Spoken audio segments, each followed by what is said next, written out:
Hey, this is William Tincup, Ryan Leary. You are listening and watching the Practitioner Corner. Hey, Ryan, how you doing? It's all wave. That was I'm nice. giving you the spirit fingers. As long as it's not the super finger. Great. Tara, how are you doing today? I'm awesome. How are you guys today? You are awesome. Amazing. It's Thanks. it's a good day. It's bright outside. All is well. Would you do us a favor and introduce yourself to the Yeah, audience? sure. So, for those of you listening, my name is Tara Fournier. I am a Chief People Officer, and I'm super excited to be here. I've worked with Will for a long time, so it's good to finally be invited. 100%. Chief People Officer versus CHRO. Are they synonyms? I think it's a tomato in some Yeah. regards, right? I mean, people, HR, people in culture, talent, it all really is the same thing. We're responsible for keeping people safe and keeping the company safe at the same time. So I think it's preference. Pretty much, because there was a period where we went through human capital, and everyone kind of like, okay, Mhm. what is human capital? This, that, and the other.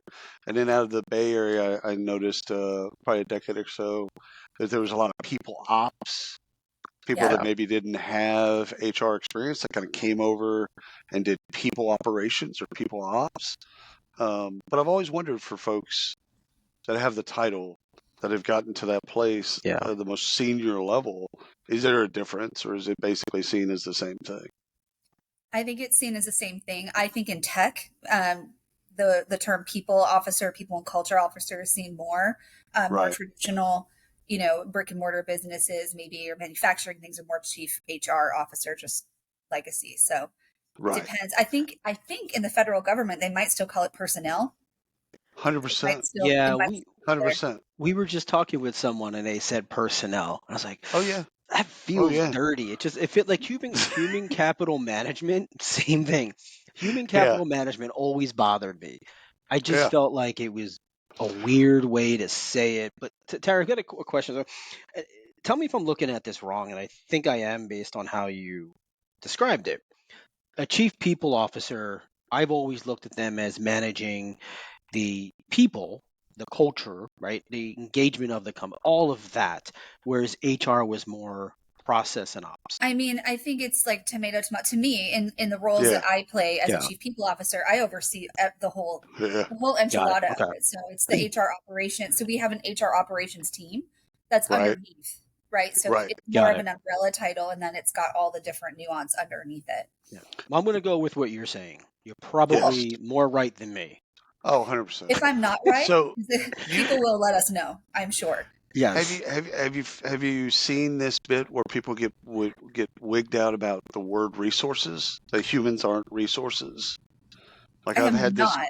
I've had this conversation with people that are like human resources. They're not resources. We're not trees. We're not cotton. We're not this, that, and the other. It's like, Yeah, we well, I don't kind think of that's are. Not a natural resource. I mean, you can make an argument there. well, Sorry, I go ahead. Make your point. but I'm sorry. that I've found that argument fascinating because I'm like, I'm with both of you. Like, yeah, well, you are a resource, and you're going to be deployed as a resource, and there's going to be a return on that investment as a resource. So, unless you can come up with a better word that's not resource, yeah, and you're not cotton, and an you're not asset, tree. maybe. Yeah, You're human human asset, capital. No, human I capital. don't like human capital I either. don't I like think human capital. well, I feel It just dirty. feels, it does. That's going to be the title. Human capital dirty. I feel dirty. I want to take a shower. So, Tara? What's your current gig? What are you doing now? So my current gig is open to adventure. I have recently just finished my work as a chief people officer for Enthusiast Gaming, which is a really interesting. We were talking a Yeah, little bit earlier about the gaming industry. Very interesting space to be in, where the intersection of pop culture and all these different sports and esports and all things kind of come Hmm. together. So I was there just until the last couple of weeks. And now I'm on to my next adventure. I've got some consulting work that I'm starting myself. So I'm very excited about the launch of that. But yeah, it's been an interesting journey. My current role and the last few roles have really been about change and helping organizations through some period of change. And I think, change is hard for people. And as a chief people officer, you have to help get people through that kind of change to be a Oh, yeah. resource and an asset to the company to get that return on investment. So it's an interesting adventure that I've been through, and yeah, gaming industry is very, very special right now. Where, what type of change are we talking about? Digital transformation? Are we dealing with like a Well, change in kind of AI and the intersection of it taking over some of the lower value tasks? Like what type of there change projects have there's you seen? that, but I'm talking about actual organizational change. So the Right, company that I just came from Enthusiast Gaming, was a conglomeration of multiple acquisitions. So this right, is culturally, company A buys company B, and now we have to come out of it as company C. And right. so, getting all of your processes harmonized, getting your people and your culture and people to get to know one another, designing Hmm. the organization after changes happened, and then helping people through through it. So there, I mean, in this regard, my company was publicly traded, so there's this publicly traded piece as well. So I've gone through lots of different change through my history. Prior to that, I was at an organization where we were acquired. We not the acquirer, but we were the acquired. Going through Right. that. Prior to that, I took my company through an IPO. So I've been through lots of different levels of change and trying to get these human resources comfortable in their new environments, or helping them move along if they're not part of the new future. So Yeah, so Tara, so today we're talking about you. Hmm. Surprise. We're going to learn all about your journey and all that good oh stuff. man, Yeah. therapy So session. therapy session is correct. We're going to help you That out is here. We're going correct. to get you through your troubled times. But before we do, what's keeping you up at night right now? What are you thinking about as you transition from a chief people officer into your own work as a consultant? Um, what's top of mind for you? I think top of mind for me, what's keeping me up at night is what's keeping the employees up at night. I think employee retention is a huge issue. Right Right. now, I know that there's a Hmm. lot of talk about layoffs in certain industries and things of that nature, but the retention piece has been really eating at me quite a bit. It keeps me up for a multitude of reasons. Like for me, there's a lot of choices out there now, and companies have lots of flexibility, and other companies don't have much flexibility. How do you keep your employees happy and productive, while at the same time balancing making sure that you are the best place to work so that they want to come and stay here? So it's a huge, that is keeping me up at night. All right. So I wanted to ask a question about change, but I think it's related to Yeah. retention. It's in a remote world or in a highly flexible world. How do Yep. we solve the algebra of retention? Or how do we solve the algebra of change? Like you just explained, okay, company A, company B, they come together, form company C. Great. When that was bricks and mortar and fully bricks and mortar, you close down office, you increase office, everyone's in the same spot. Whoop. Okay, I could see that easier from a change perspective, Mhm. that everyone's in the same box.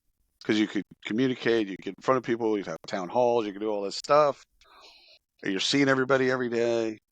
But now, as you're thinking about retention, and because said it's top of mind, again, in a remote environment or even a highly flexible environment, like my niece works for Deloitte in New York, she doesn't have to go in. Right. Occasionally, her boss will say, "Hey, some people are coming by today. Why don't you go in?" But other than that, it's totally up to her whether or not she ever leaves her apartment. And Yeah. so, like, how do we retain that person? I Like think, what yeah. programmatically and otherwise. Go ahead. I'm sorry. Yeah, it's not easy. If I had the answer, I would be like a super billionaire right now. But I'm working on it. So what Yeah, yeah, what I think is, in a post pandemic world, we've got it. People are exhausted on Zoom, so it's to say, oh, just throw a Zoom meeting and have everybody meet uh, each other and all of that. no, It's not the same no, at all. I think what I've found is just having information for people ready to go. Using the internal social media channels, really helpful, and then having the employees form their interest groups. So one of the things that I've seen in the last 2-3 organizations I've been in is these employees are like, hey, listen, I really like cats. I love them. They're awesome. I want to start a group about cats. And so they'll start a group about cats. And then next thing you know, there's 30 people that are like, yeah, cats are awesome. I'm going to join the cat group. And then that's how they meet each other. So you have to find and create space for people to have their, not just the work, but other Right. things. But it's difficult when you push it down from the organization, like we're having a town hall. Great. We're all going to do the town hall, and that's fantastic. And you're going to learn about the company, and there's nothing wrong with that. Town hallers out there, it's good. Information is always a good thing. But you have to have a place for people to have, like, it's basically a break room for people to go to and to speak. And, companies that can afford to get their organizations together in person, if you have your annual meeting or things like that are great. But we've found, post pandemic, people are sprinkled all over the country, all over the world. And so it's just, it's not easy. But to me, the more communication and the more platforms for people to organically, find each other in non-work seems to be helpful. What are you guys finding? Are you finding the same with the people you're talking to?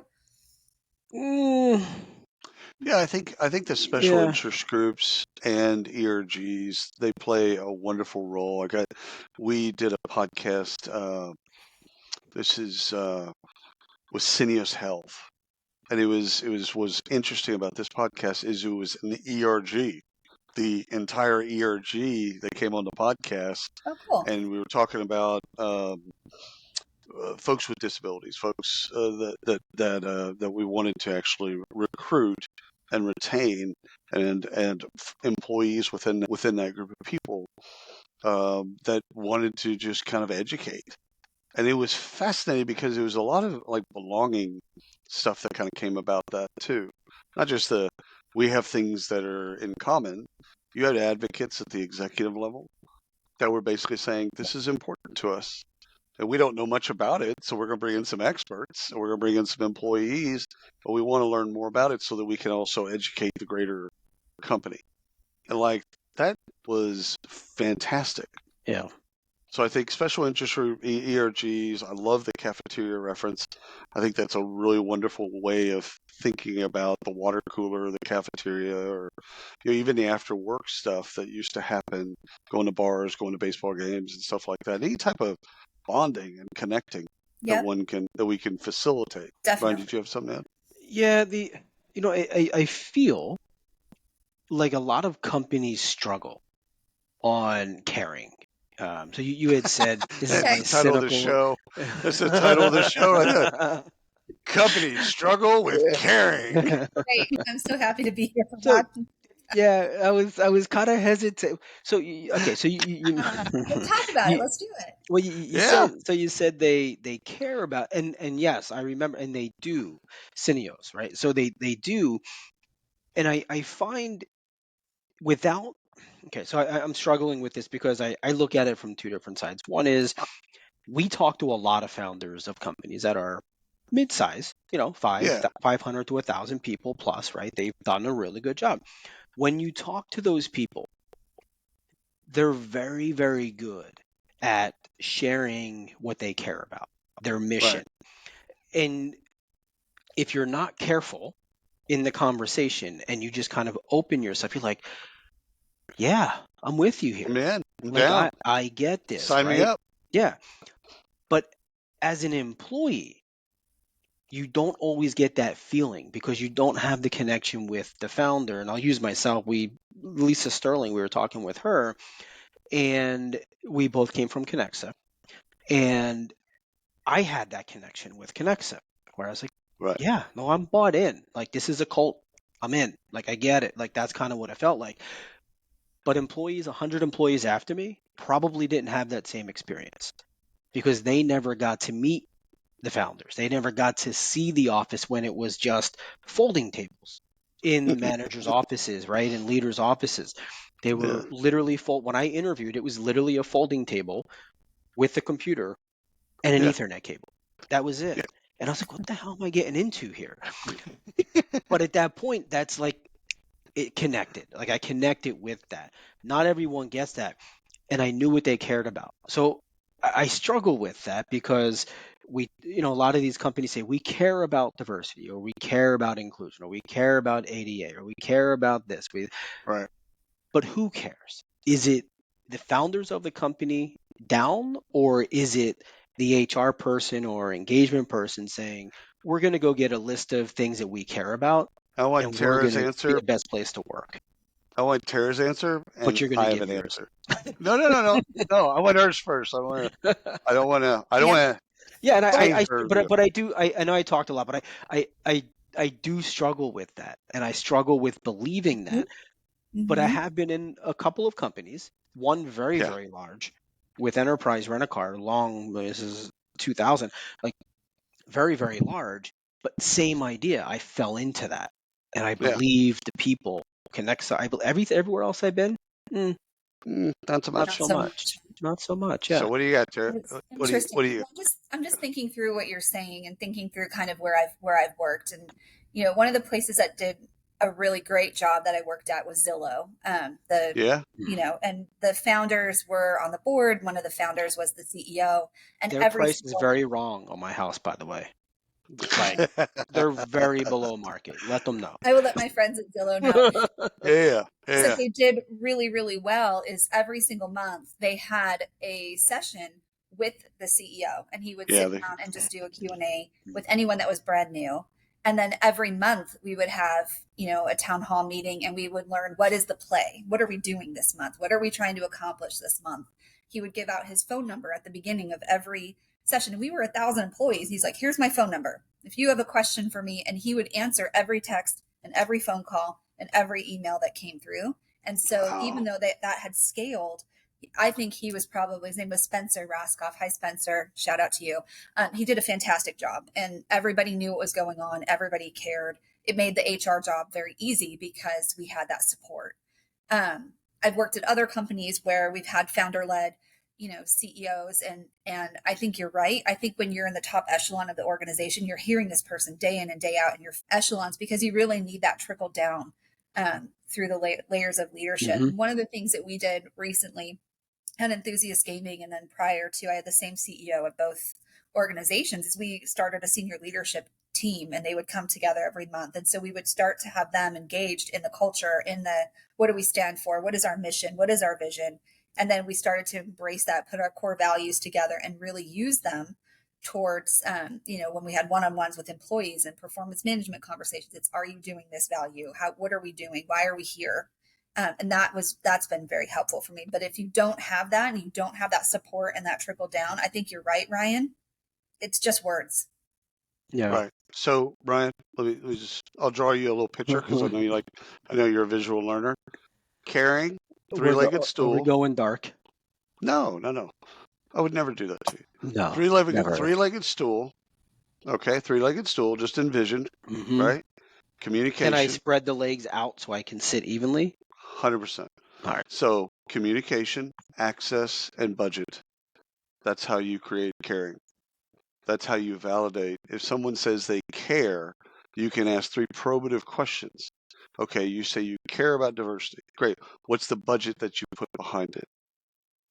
What's the communication strategy that you put behind it? And what's the access to the executives and the board that we have that can About it. validate it? That's it. I mean, it really is that simple of algebra. If you're trying to solve for, again, visual learner, I'm doing John Nash and Beautiful Mind at this point. But the whole idea is, if you're solving the algebra for caring, you just ask those 3 probative questions, and you'll either get that they're care, or you'll find that no, those are just words. Really All interesting. right, Tara, nice. Thanks for joining us today. Stop it. Stop it. All right, we got to go back, because Laura and I love going back to high school and college. What'd you want to be? Oh. What'd you want to be when you grew up? And I'm very glad I And did. if you say chief people officer, I'm going to come Nope. through the Called screen. BS. No, you will Okay. not come through the screen. So She my wanted to be my CHRO, but they pushed her over to the people. I'm telling you, no. I wanted to be a journalist. Actually, I wanted to be a political Whoa. journalist. I wanted to be in the White House press corps, and thank God I didn't do that, because that seems pretty horrible now. Yeah. That was that Those was what people get treated like shit. In the They West really Wing, do. in the TV show The they West Wing, oh my. Yes. It's I just rewatched House of Cards. oh and that was dark. But the press corps got treated a certain way, and in the West Wing, the TV show The West Wing, the press corps got treated a certain way. But there was a little bit more respect in that TV show Mm. as opposed to House of Cards. But I don't. I think you're both right. I think right now that's not a job that I would really wish to have No, at all. no. So that So was did you go to school for journalism? I did. I started out as a journalism major. I went to Cal State Fullerton. Oh, cool. I have to tell you the story of how I didn't become a journalist. I sat in a class, and the professor was adjunct, and he was a reporter for the Orange County Register, which is a local paper here. Yeah, And of he course. says, he sits down, he goes, "I'm professor," and I don't remember his name anymore because he was that memorable. Yeah. And this is going to be the semester where you learn about journalism. Journalism. You're going to make $25,000 a year. You're not going to work. You're going to work nights, weekends, holidays. You'll never see your family, and you'll be writing about shit you don't care about. Welcome to the class. And I was like, what? What are you talking about? I hate this. You need to find that guy's name. I want to interview him. That Well, was you know what? amazing. He's He probably was passed on. right. He was right. He was I doing a mean, first service, right? he was doing everybody Mhm. a disservice. I mean, he was doing A everybody a service. service because he's telling the truth. Whereas if you Yes, talk to other people in journalism that have gotten a Pulitzer and whatnot, they won't tell you that stuff, that's true. right? So he It's was true. actually coming in with the truth, and the truth got you redirected. I would assume to comms. Yep. So I ended up being a public relations major. Yes. During college, I worked at But Disney, by and the I way, was. Ryan, that's where all failed journalists go. You know, I just guessed that. By the way, that's how I that's how mean, that works. I had no Could previous you knowledge. could you be a failed journalist if you weren't a journalist at all to begin with, That's though? correct. That's yeah, correct. So, That's I correct. was a PR true. major. I worked at Disney during college because I went to Cal State Fullerton, which is also known as Cal State Disneyland for the locals, Oh yeah. Oh and I yeah. was a Disney tour guide. So that got the PR thing kind of moving. No, And they don't call employees employees. cast Cast member member. You are a cast member. How was was. that? How did that impact your view of HR? Well, it was interesting, right? Because I was a tour guide, and when you're a tour guide, you're also the guest relations, which Okay. basically is similar to employee relations because you have people that Right. are coming in and they've Yeah. got certain things they need to tell you, and some things are great and 100%. they want to tell you what's great, but most of the time, there's something else. And of course, as cast members, we're performing a role, and so we have to Right. act like we loved everything that we were hearing. We should have a whole other podcast with the secrets of Disney. Yeah. I'm You in. know, 100%. yeah. So, but it was great. I mean, it was helpful as I was a PR major because it gave me some of that. And I ended up interning in two places. One was the Richard Nixon Library and Birthplace. That was my presidential, I got my presidential I've been fix. there. I've been there.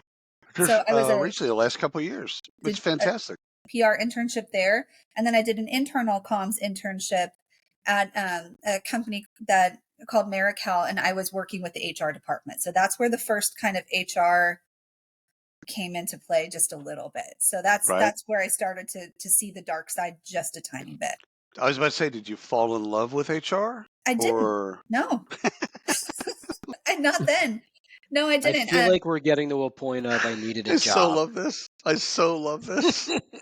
So what was after that? What So after that, I ended up for the first 3 years of my career, I ended up doing true public relations and marketing.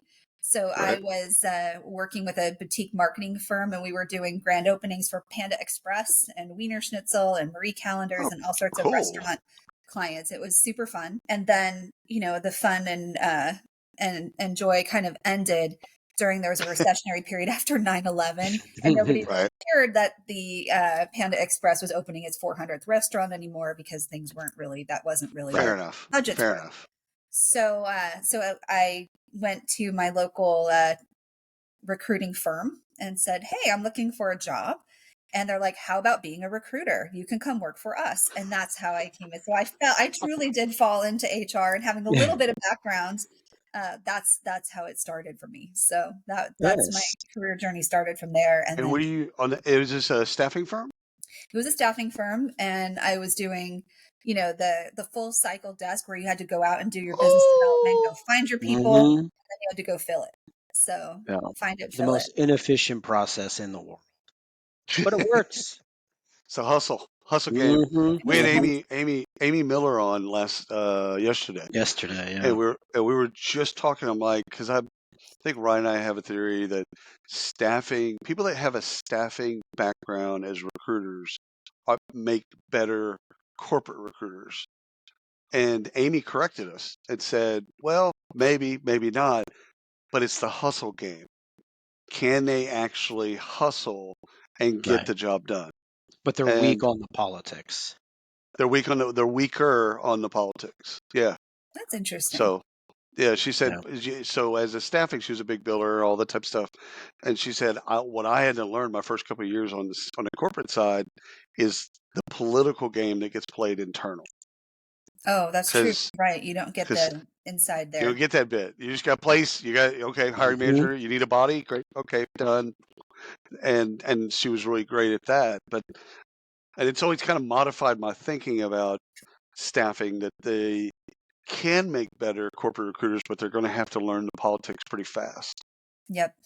Well, that was my next step after that. So you're like walking me through this is very therapeutic, by the way. It's We're not done cathartic. yet. We're not Oh done yet. man. So yeah, so after that, right? So I was working at this staffing agency, and my old internship, Marical, which I told you about from the beginning, where I was like, not interested, calls me, the director of HR, and says, I see you're doing recruiting now. How about you come over and start recruiting for us? We're bringing our stuff in-house. And so thought about the hustle, and I was like, yeah, I think I'm not a hustler anymore. I think I could have a standard salary every 2 weeks. I think, yeah, health benefits, you bet, sure. So I joined over there, and this is the beginning of all the change management. They had just done an acquisition. And so they brought me in. They were moving their recruiting. Recruiting was on stone and tablet and chisel. 100%. They needed to 100%. automate and do all Note that. cards, mimeographic paper. This is the old days, right? Yeah, old days. She was still processing on WordPerfect. Oh yeah. Oh man. Oh yeah. Dot matrix printer, the whole bit. There was one of those in their accounting department. All the little, like, the paper with and it was like green and white paper, right? Yeah, with the dot. Yeah. The little. Oh my God, I'm aging myself. No, we're good. You're in a safe area. Thank you. I wasn't born until after fax machines ended. No one's listening to that. No one's listening to that. So you did all the recruiters come under you? They didn't have any recruiters there. So Okay. they were using staffing firms only. So that was a cost savings thing. They were bringing it all in-house. However, things went a little sideways when I got there, because somebody didn't do, this is like a dirty word, but it's due diligence. They didn't do their due diligence with the merger and the acquisition. And so there were some issues that arose from that, such as they didn't realize that they had people with I-9s that weren't real. Yeah. Oh yeah. So all of a sudden I had 37 open requisitions. Oh wow. That needed to be filled. And the Welcome Department to corporate recruiting. Yeah. Homeland Security knocking on my door, doing an investigation. So I learned how to be an HR generalist real quick and needed to get a super fast education. Yeah, I mean, I have to say, when you don't know what to do, and being new in HR, I didn't know where to go. And so this director of HR, I think she might have been a VP by that time, she's like, you've got to learn. You've got to do everything you can. Join. There's this organization. It's called SHRM. Go join it. There's local groups. Go join it. Go just learn. Go take classes. Pyra. Whatever. Yep. And that was the big, like, change for me. So you were active in Pyra, weren't you? I am the current president of Pyra. Yes. That's what I thought. Yeah. I thought I went out and spoke at it a couple times. I loved it because it's a huge.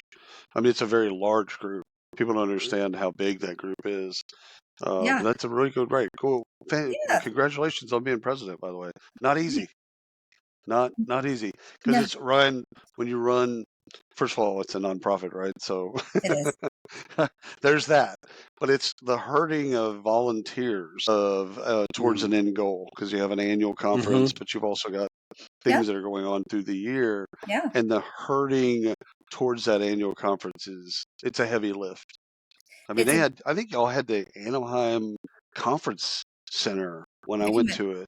That's where Yeah, we're getting ready again. It's going to be May 20th through the 22nd, and we're in the same, that's not a mode. small venue. That is a large venue, by the way. That is a large venue. How many people So, are coming to this event? Usually we get between 1 and 2,000 people, just depending. Nice. mhm, With pandemic, we've been doing it hybrid, so people can join right. virtually too. So in Mm-hmm. person, roughly 1,000. I think, maybe more. I'm sure our executive director and our CEO is looking at me going, Tara, I'm sure it's like 2,500. It's a 100%. 100%. Tara, lot. we had 400 people last year. Well, the thing is getting people back to conferences. That's not It's easy. hard. I mean, after It's COVID, yeah. most people are like, travel? Why would I travel? I get my continuing education credits on webinars or whatever Yeah. else. Like, why would go? Yeah. But it's that networking that happens at those events inside the sessions, but also outside the sessions that it's like Very different. you can meet your next employer. That happened to Uh, me. yep. Oh, So wow. Yeah. that's So, I actually ended up working at SHRM.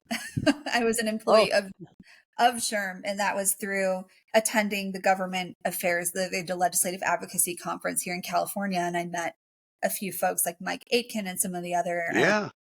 people out at and Pam Green back in the day. Oh, I love So Pam Green. yeah, Gosh, she's she's greatness. amazing. Uh, What did you do for Sherm? so for What was your SHRM, I worked out of Alexandria, Virginia, right? and I was on the membership team. So my role Yeah. was student membership and the Young Professional Network. So it was really getting those people that were up and coming in HR that actually knew they wanted to do HR in college, unlike myself, who thought journalism was the key. These folks were smart and already knew that's probably HR is the one. So Right. that was my role. And actually, we had you speaking at our conference. We had one Did. in Austin. God, it was probably 10 plus years ago. Yep. That was Yeah. such a fun bit. Ryan, you had a question? I'm sorry. no, I was just going to continue the career, but now that we're talking about you talking to young students about career advice, the door has been open. I wasn't going to mention this, Uh-oh. but Huh. I'm sure you did a wonderful job. But I need to know, what did you I was- tell them about what they're getting ready to embark on in their illustrious careers? I think I told him why I fell in love with HR, and also told him that the job of understanding people and people's desires and engaging with people, it's a relentless pursuit. Like, it's not you get there and it's done. Because by the time you get there and you've engaged that person, they're on to something else.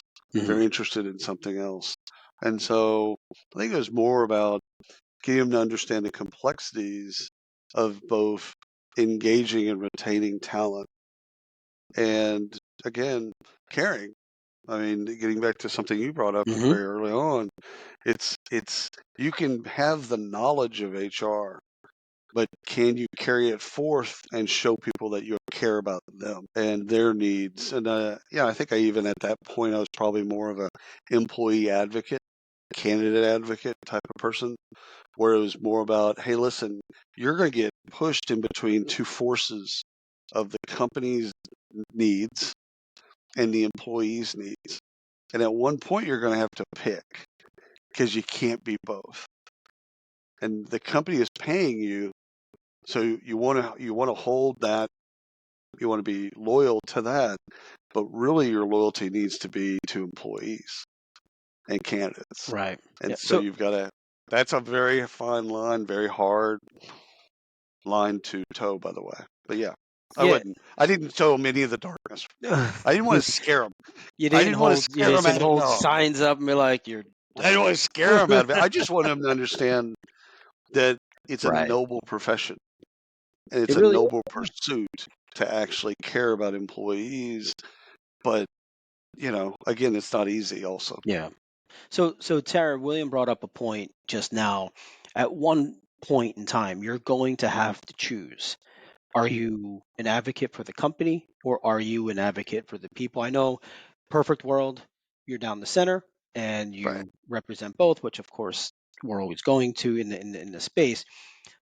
How does someone in that role who's struggling with that, how do they pick a side? Where do they go? Yeah. I'm going to say the first thing is it always depends, right? That's the lame answer. But Fair because share. it does depend on what it is. It And I think does. you have to weigh the facts, right? To me, you have to look at the whole thing and you have to be able to look at it from every angle and Mm-hmm. then Right. understand which is going to bring the greatest return for that, that decision. If I go in this direction with the company, am I doing my fiduciary duty to make sure that I'm Right. keeping the company, de-risked from whatever that decision would be?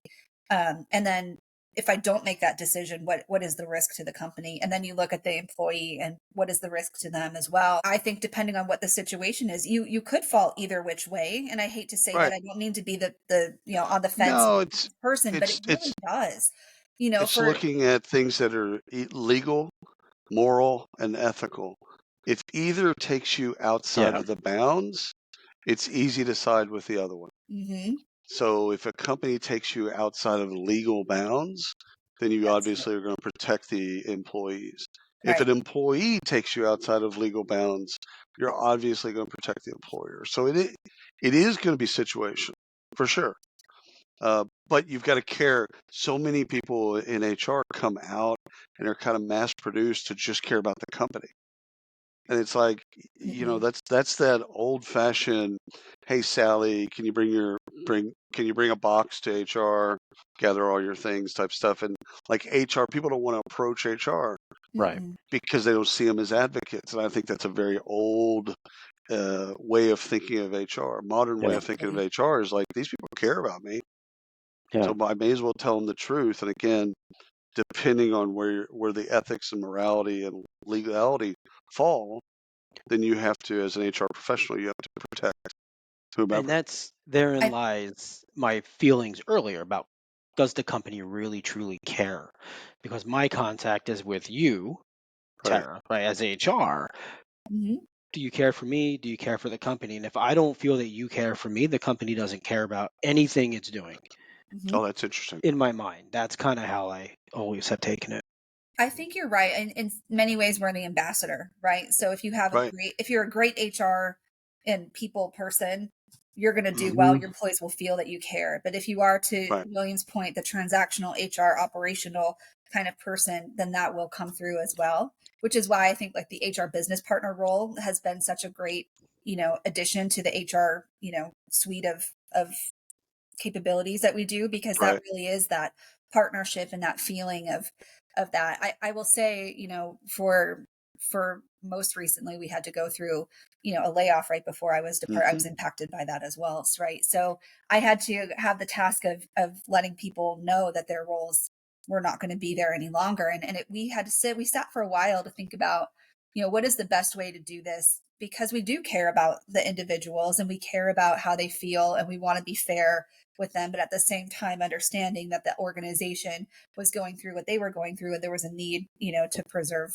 financials and those kind of things. So it's like that balance of what do you do, and the employees are coming back saying, is this all I get for severance? I mean, can I get more? And so you've got to figure out that balance point between keeping the company safe, right? You want to make sure that you're not spending all the money that the company is, not budgeting for, Hmm. but you also want to make sure that this person feels like in that time of need that you're there to help them all the way through from when they were, very first offered a position until when, that time is that you say goodbye. And I guess this is maybe a weird thing, but like you look at, how many people came back afterwards with a complaint or a letter or a, Right. grievance.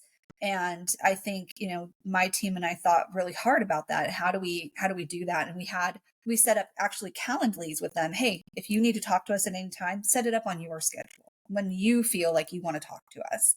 And then let's hear what you have to say. And then giving them the empower and let them feel like they were under control was a way that we would show caring, rather than saying, come to a meeting, like you said, come to a meeting at 2:00 and we're going to talk about this. It's no, it's, that way that you, at least you make people feel like they're important and that they get to decide. But at the same time, you still have the controls of the company and you're still, holding that, um, to account. So I don't know if that's a great example, but it's just top of mind for me. It's just, when we have to say goodbye to people, it's just as important as when they're here. Right. Well, you did all this stuff in the romance phase to recruit them. You could at least be humane in what you do next with it. Right. And so I think companies that over-index on doing a great job in the candidate experience should do as equal of a good job in the alumni experience. I like So the whether or not alumni you experience. That's great. so whether or not you choose to, or it's been chosen for you to, you're now an alumnus, and we should care about you in the same sense that we care about when we brought you in.